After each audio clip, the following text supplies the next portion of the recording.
Bonjour. Bonjour. Eh bien, j'espère de pouvoir continuer le message à la hauteur de la qualité du culte que nous venons de vivre ensemble. Et vous allez deviner pourquoi le thème ce matin, c'est triompher de la tentation. Je pense que l'Esprit dirigeait à partir du premier cantique, des premières paroles, jusqu'à ce message. Que Dieu puisse nous parler, à chacun de nous, à moi le premier, par ce message. Si vous voulez ouvrir vos Bibles dans l'Épître de Jacques, le chapitre 1er, les versets 13 à 18.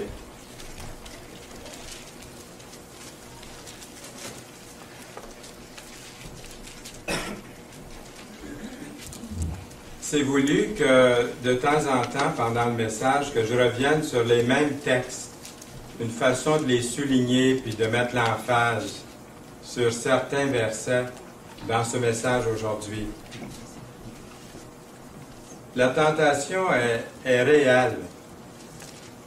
C'est quelque chose qui arrive à tout le monde, qui m'arrive à moi, qui vous arrive à vous continuellement.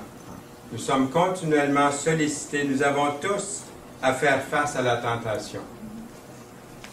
Si vous n'avez pas à faire face à la tentation, vous devriez vérifier votre pouls.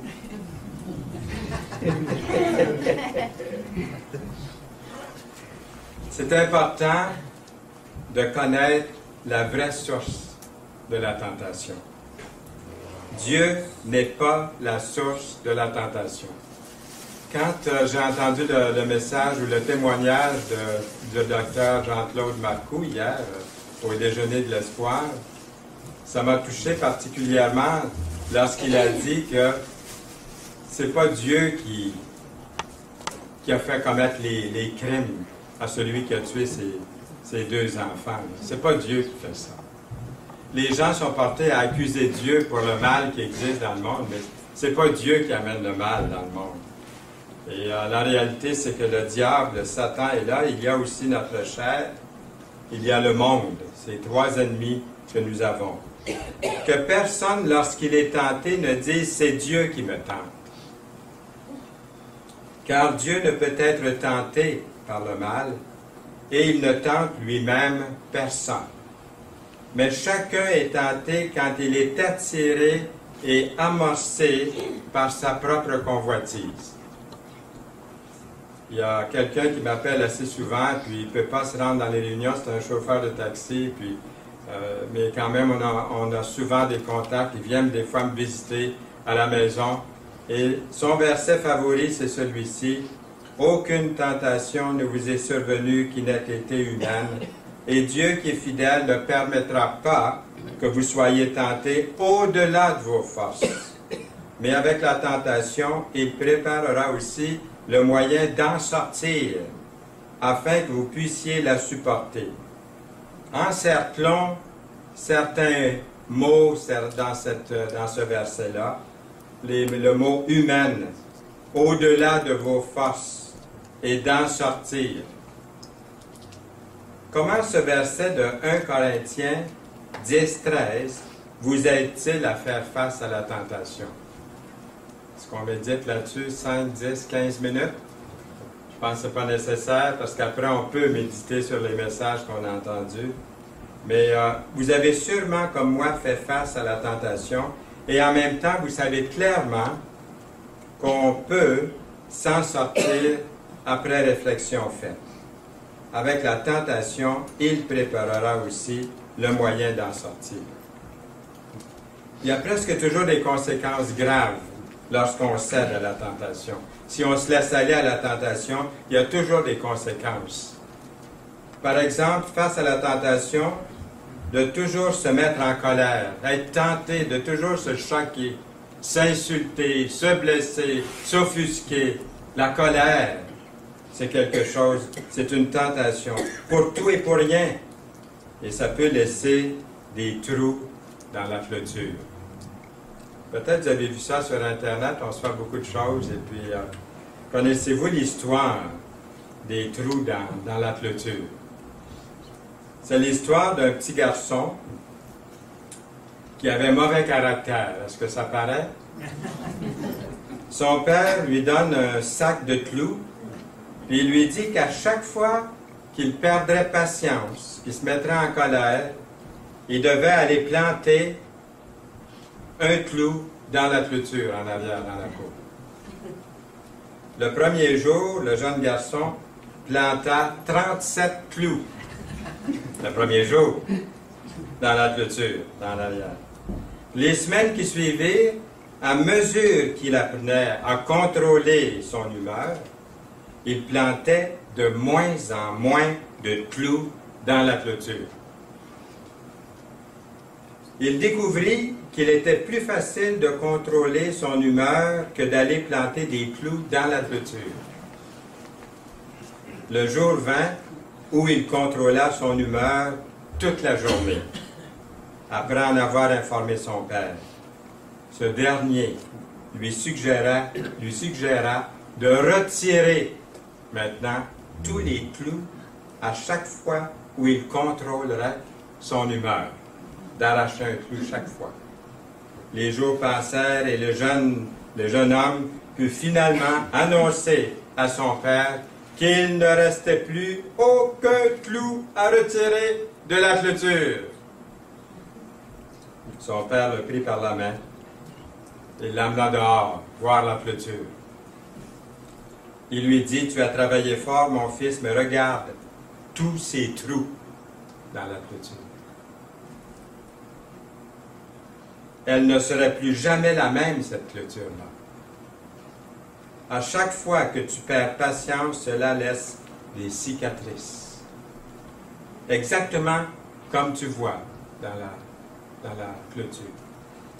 Tu peux enfoncer un couteau dans un homme ou dans une personne et le retirer, peu importe combien de fois tu lui diras d'être désolé ou je te demande pardon ou je m'excuse. Autant de fois que tu fais ça, la cicatrice demeure là pour toujours. Pas vrai? Une offense verbale est aussi néfaste qu'une offense physique. Les amis sont de joyaux précieux. Ils nous font rire, nous encouragent à réussir, ils nous prêtent une attention, une oreille attentive, nous louangent, nous encouragent et sont toujours prêts à nous ouvrir leur cœur. Fin de la citation, auteur inconnu. Alors, moi, ce que je vous dis ce matin, c'est veuillez me pardonner si j'ai déjà laissé un trou dans votre clôture à vous. Ça peut arriver. Et que vous en ayez peut-être fait aussi aux autres. Quelqu'un a dit, « Je ne serais pas tenté si la tentation n'était pas si tentante. » Il y en a un autre qui a dit, « Je peux résister à tout sauf à la tentation. » Ce que nous pouvons conclure, c'est que la tentation est réelle et nous avons tous à faire face à la tentation. Est-ce que c'est quelque chose qui vous semble familier à vous aussi, la tentation? Dieu nous donne des instructions claires sur la tentation et la manière de la gérer. Au verset 15 de Jacques 1, nous lisons, « La convoitise, lorsqu'elle a conçu, enfante le péché. Et le péché étant consommé, produit la mort. Ne vous y trompez pas, mes frères bien-aimés. » Le verset continue, les versets continuent en disant, « Toute grâce excellente et tout don parfait descendent d'en haut du Père des Lumières, chez lequel il n'y a ni changement, ni ombre de variation. Il nous a engendrés selon sa volonté par la parole de vérité, afin que nous soyons, en quelque sorte, les prémices de ses créatures. Triompher de la tentation n'est jamais très facile. Voici 5 façons d'y faire face. En faisant l'étude, j'ai compris pourquoi est-ce que mon père, quand il s'est converti au Seigneur et qu'il a abandonné la bouteille, qu'il a abandonné de boire, il disait, maintenant, il dit, quand je vois une taverne, il dit, qui est devant moi dans la rue, il dit, je traverse la rue, il dit même, je change de rue pour ne pas être tenté. Là, je comprends maintenant pourquoi ce qu'il disait. Je l'avais déjà compris, mais je l'ai saisi davantage en lisant ça. S'éloigner de la tentation. Changer de rue, changer de quartier, changer de ville, s'il faut, pour ne pas passer devant ce qui vous tente. Mais nous avons des instructions qui sont claires dans la parole. Premièrement, être réaliste. Il y a une jeune femme qui est rentrée à la maison après avoir, c'est pas mon épouse là, mais je parle d'une autre femme là, qui est rentrée à la maison après avoir acheté une robe très très chère. Et le mari, sidéré, lui dit, « Mais qu'est-ce qui t'a pris d'acheter cette robe-là? As-tu vu le prix? » Elle répond, « Ben, je sais pas. Je me trouvais dans le magasin, à la recherche d'une robe, et j'ai vu cette belle robe, je l'ai essayée, et c'est comme si le diable me disait, « Wow, que tu es belle, ma chère, dans cette robe, qui te va à merveille, achète-la avant qu'une autre la prenne. » Eh bien, le mari lui dit, « Tu sais comment agir avec Satan? Tu n'avais qu'à lui dire, « Arrière de moi, Satan! » La femme répond, « Ben oui, c'est exactement ce que je lui ai dit. » Mais le diable m'a répondu, « Wow, ta robe te va aussi bien en arrière qu'en avant. » Alors, ne nous trompons pas. La tentation, c'est pour vous, puis c'est pour moi. Si je disais que c'est pas pour moi, j'aurais les 5 doigts qui se retourneraient pour dire que je suis coupable. Donc, la tentation est bien réelle. Nous devons tous y faire face à cette tentation. Que personne, lorsqu'il est tenté, d'après Jacques 1,13, Jacques est clair ici, il ne dit pas « si quelqu'un est tenté ». Il ne dit pas ça, Jacques. Mais lorsqu'il est tenté, ça veut dire quoi, ça? À quel moment sommes-nous le plus susceptibles d'être tentés? C'est pas si, c'est quand nous allons l'être. Aucune tentation ne vous est survenue qui n'ait été humaine. Nous lisons. On va essayer d'avancer ça. Je ne vais pas avancer.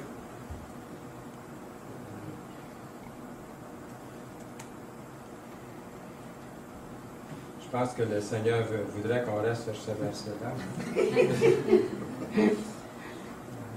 Suivant. Ah ben, il n'y a rien qui veut la faire avancer. Juste un petit moment. Je vais faire quelque chose.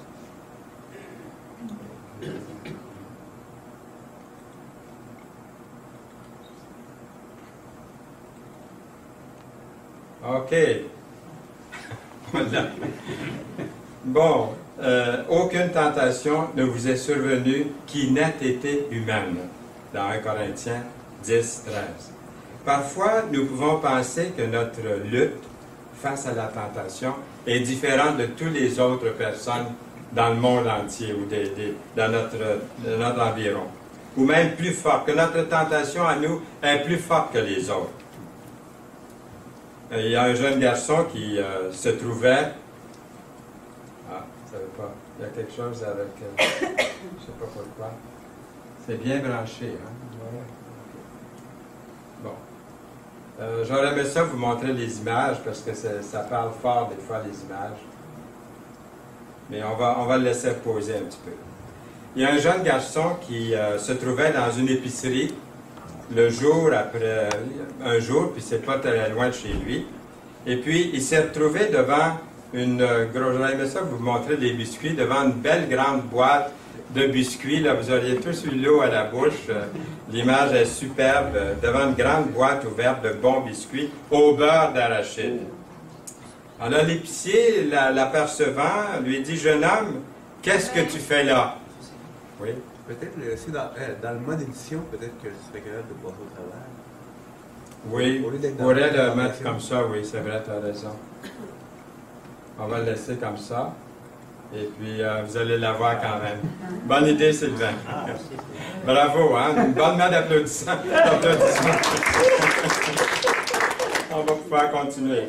Eh bien, voyez-vous, les biscuits sont très appétissants ici, là. Et puis, il dit, « Qu'est-ce que tu fais là, mon garçon? » Alors, le garçon, il dit, c'est-à-dire que le jeune homme, il dit, « Je fais rien. Je regarde les biscuits. » Alors, le monsieur, l'épicier, répond, « Eh bien, je pensais bien que tu allais prendre un biscuit. » lui dit l'épicier. « Vous vous trompez, monsieur, dit le garçon. J'essayais seulement de ne pas en prendre un. » Alors, on peut être tenté, mais ne pas céder à la tentation. Même si nous devons tous faire face à la tentation, nous devons comprendre que faire face à la tentation, et ça j'aimerais le souligner ici, faire face à la tentation n'est pas un péché. La tentation elle-même n'est pas un péché. C'est important de bien saisir ça. C'est pour ça que mon père traversait la rue, là. Il ne voulait pas faire face à la tentation pour ne pas tomber, de ne pas pécher. Mais le fait de voir la taverne, c'était pas là le péché, là. C'était pas ça le péché. Mais la tentation était là. C'est important de bien saisir ça parce que souvent la tentation nous tombe dessus sans qu'on s'en aperçoive trop. On est continuellement sollicité. Prenez ce garçon à l'épicerie avec les biscuits. Est-ce qu'il a péché parce qu'il s'est trouvé devant la boîte de biscuits? Est-ce qu'il a péché? Non. Il regardait les biscuits, les yeux grands comme ça, devant la boîte de biscuits d'arachide. La tentation en elle-même n'est pas un péché, mais s'il avait cédé à la tentation, ça aurait été un péché. Le problème n'est pas la tentation elle-même, mais comment nous la gérons. En fait, ce qui arrive,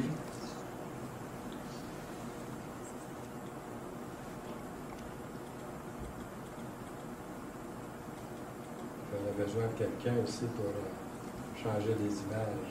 Peux-tu changer avec les flèches en dessin? Oui, c'est ça. Peut-être avec les flèches, ça pourrait.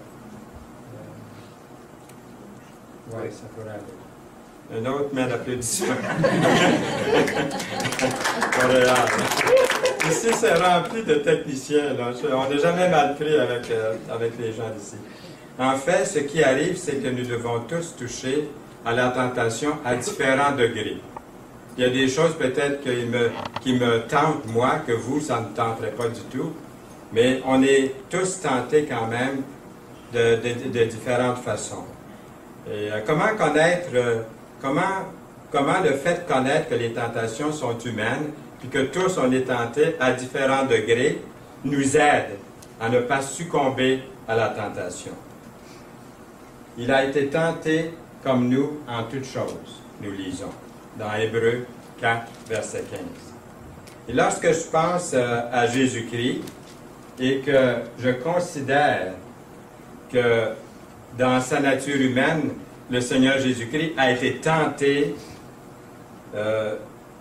moi qui le vois sans péché, je le vois pur, mais quand je réalise qu'il a été tenté, c'est comme si, je ne sais pas comment m'exprimer ici, de penser que Jésus a été tenté, c'est comme si le Seigneur aurait été touché par le péché, ce qui n'est pas le cas. Voyez-vous? Le Seigneur a été tenté comme nous, comme vous, comme moi, en toutes choses. Il a été tenté, mais il n'a pas cédé à la tentation. Alors quand je suis tenté, je sais que le Seigneur a été tenté aussi. Mais lui, il n'a pas cédé, il n'a pas péché. De dire que Jésus-Christ a été tenté, on dirait que ça n'a plus tout à fait le même sens que si je dis « vous avez été tenté » ou « j'ai été tenté ». mais il a été tenté. Nous pensons peut-être que Jésus n'a pas eu à lutter, lui, contre la tentation, avec la tentation, pour toujours lui demeurer fidèle à Dieu. Mais cependant, la parole le dit bien, il a été tenté, comme nous, en toutes choses. Et puis, cet autre verset ici, nous arrivons à être responsables, c'est la deuxième chose qu'il faut comprendre. Comment savoir que Jésus a triomphé sur la tentation peut nous aider, nous, et que pensez-vous serait arrivé si Jésus avait cédé devant la tentation? Alors nous arrivons à ce deuxième point, être responsable. Bien des gens, comme je disais tantôt, vont blâmer Dieu pour leur tentation. Et même de leur péché, ils vont dire, Dieu ne permettrait pas que je ressente ce que je ressens si c'était mal ou mauvais. Avez-vous déjà entendu ça? J'entends quelquefois dire, nous nous aimons très, très, très fort, tous les deux. Dieu nous a placés ensemble. Pourquoi les relations hors mariage ne seraient pas correctes? Disent-ils. Si c'était mal, pourquoi Dieu aurait-il placé cette tentation-là sur notre chemin? Disent-ils encore. Mais que dit l'Écriture? Que dit l'Écriture? Dieu ne peut être tenté par le mal et il ne tente lui-même personne.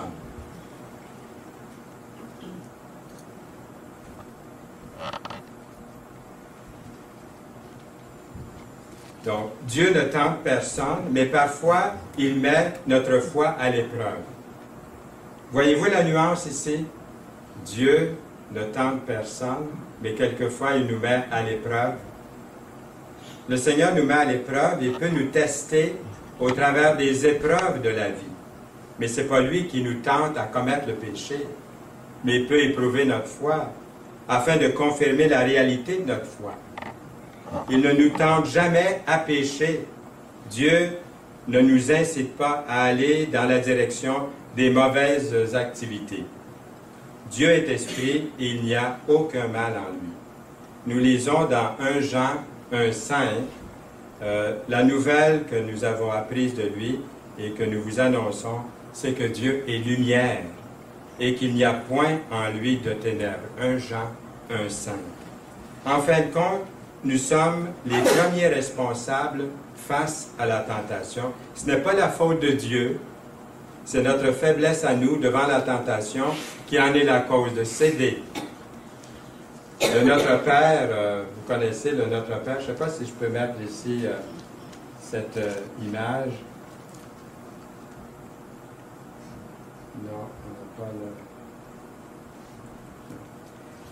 le Notre Père, vous connaissez dans Matthieu chapitre 6, verset 13, la nouvelle édition de Genèse, la Bible que j'utilise ici aujourd'hui, dit « Ne nous induis pas en tentation ». Ce qui pourrait faire croire que c'est Dieu qui nous sollicite à la tentation, de la façon que c'est écrit dans ce français-là. Moi, j'aime mieux les traductions qui sont plus claires. Par exemple, dans Parole de vie, dans la traduction de la Bible, Parole de vie, c'est écrit « Ne permet pas que nous soyons tentés ». Ou encore une autre, j'aime bien la version Parole vivante qui dit « Garde-nous de céder à la tentation ». Voyez-vous ici? Garde-nous, fais-moi traverser la rue, hein? Seigneur, aide-moi à traverser la rue, à ne pas passer devant cette tentation. Garde-nous de céder à la tentation, de rester loin de la tentation. Dieu est la source de tout ce qui est bien. Il désire nous aider à ne pas céder à la tentation et au péché. Troisièmement, être éclairé. Nous l'avons ici. Regardons le verset 14.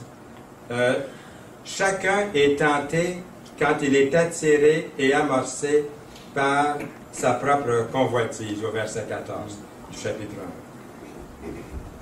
J'aimerais illustrer de cette façon-ci, sachant combien mon mari avait du mépris pour ma perruche, je pense qu'on l'a vu tantôt, sa petite perruche, il n'aimait pas la perruche de sa femme du tout, du tout. Et ça l'agaçait, cette perruche-là, vous ne pouvez pas savoir comment. Son épouse raconte qu'un bon jour, elle l'a surpris en train d'enseigner à parler à sa petite perruche. Vous ne savez pas qu'est-ce que c'est qu'il était après lui montrer de dire? Hein? Il y en a qui le savent ici. En écoutant de plus près, cependant, elle dit, je me suis presque étouffé de rire aux éclats. Il était en train de lui enseigner, il avait réussi à lui faire lancer un cri de suicide à ma petite perruche. Il lui faisait dire, Minou, Minou, Minou, viens Minou.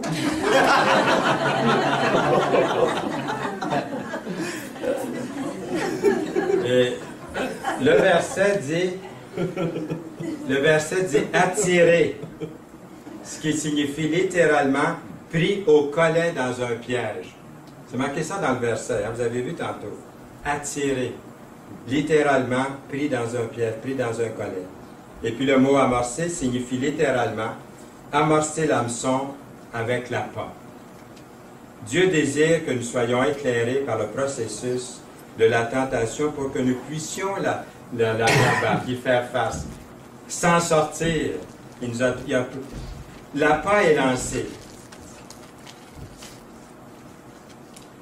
Satan met stratégiquement le bon appât. Il sait quel appât mettre pour vous. Hein? Il sait quel appât mettre pour moi, Satan. Puis il sait lequel mettre pour vous aussi. Chacun de nous ici. L'appât est lancé, Satan met stratégiquement le bon appât. Même si je ne connais pas trop bien la pêche, je sais qu'on n'attrape pas tous les poissons avec seulement qu'un appât, une sorte d'appât. Notre ami Bob Thrall, qui a été dans l'assemblée ici, il y en a qui le connaissent, un jour il m'a emmené à la pêche, puis il y avait toutes sortes d'appâts pour prendre toutes sortes de poissons. C'était un pêcheur converti, repentant, mais un pêcheur aussi de poissons. Et ça, il y avait un appât pour chaque. De même, les gens sont pris avec des appâts différents. Pourquoi vous pensez qu'il y a des appâts différents? C'est parce que Satan veut nous avoir dans son filet, dans son collet. Attiré par l'appât, deuxièmement, par quelque chose d'intéressant, quelque chose qui frappe nos yeux et crée une soif, crée une faim, un désir. J'appellerais ça le niveau de divertissement. C'est pas mauvais, ça me fait du bien, ça fait pas de tort à personne. Le niveau de divertissement. C'est lorsque nous nous entretenons à quelque chose qui n'est pas correct ou que nous sommes en doute. On a un doute.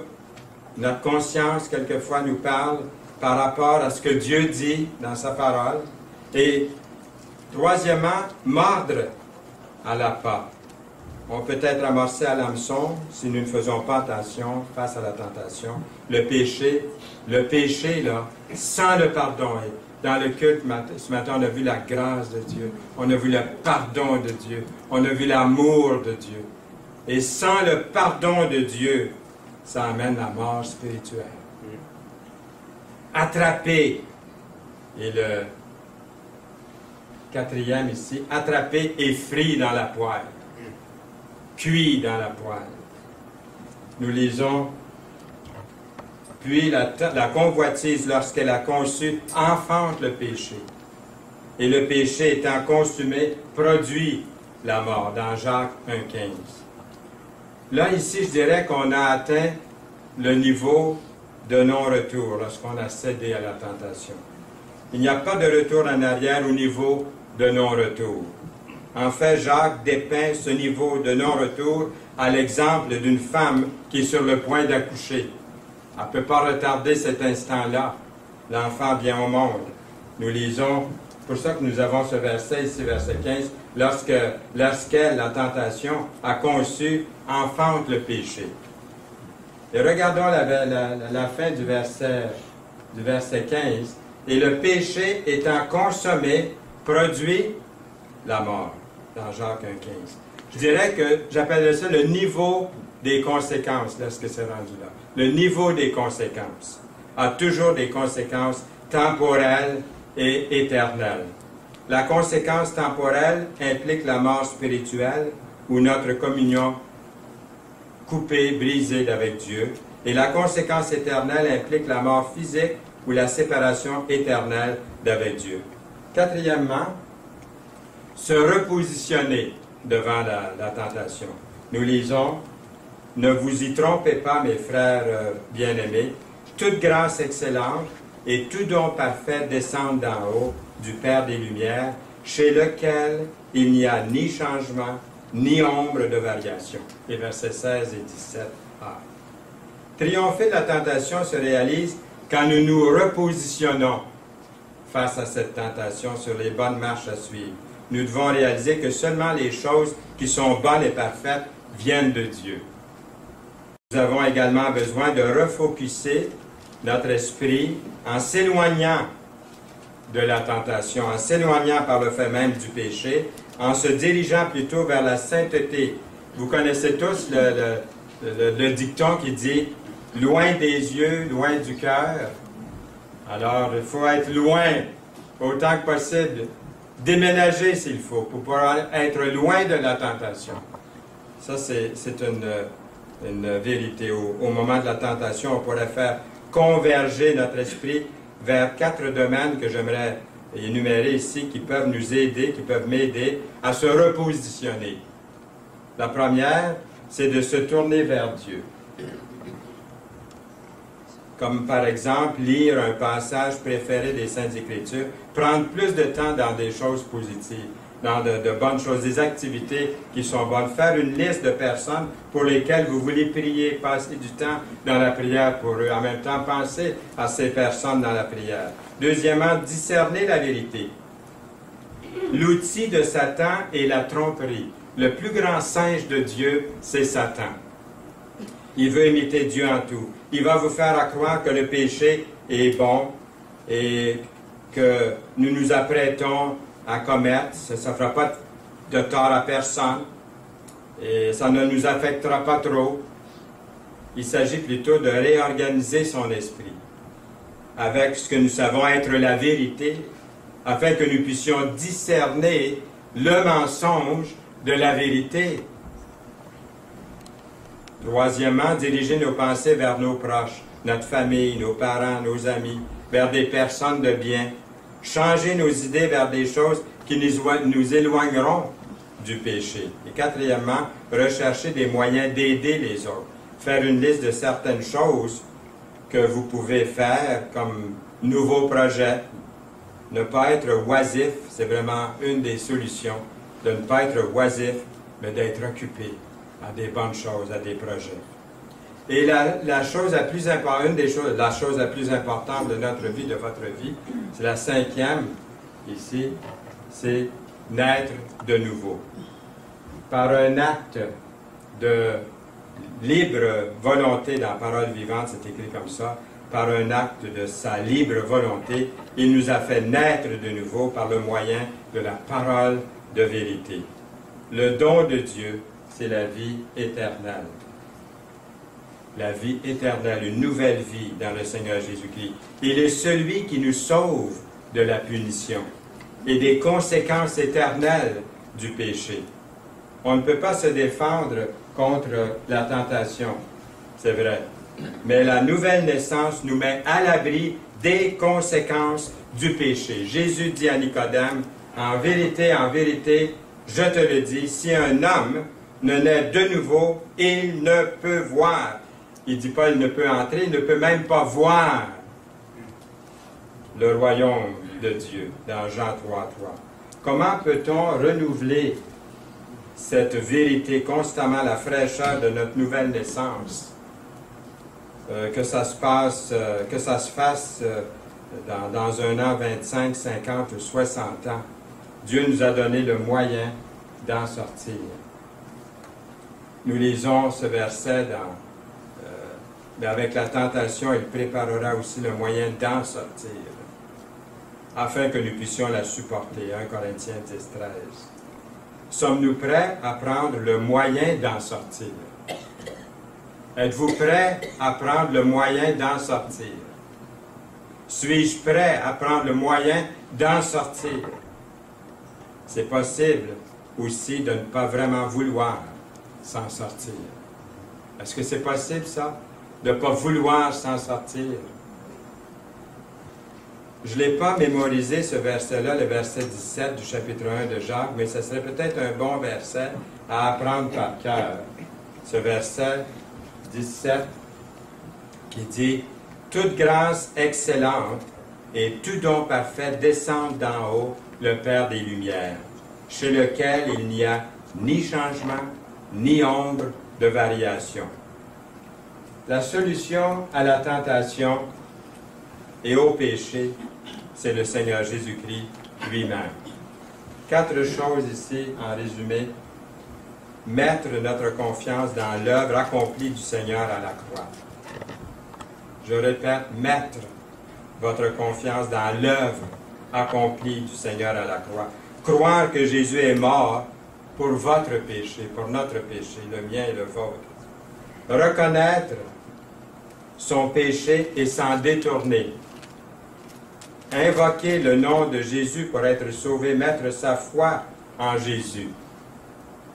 Par amour, dévouer notre vie à Jésus. Amen. Amen. Seigneur, nous voulons bien humblement venir devant toi ce matin, après ces réunions, ces 2 réunions que nous venons de vivre ensemble, et ton Esprit qui nous a dirigés et qui peut nous aider à nous en sortir.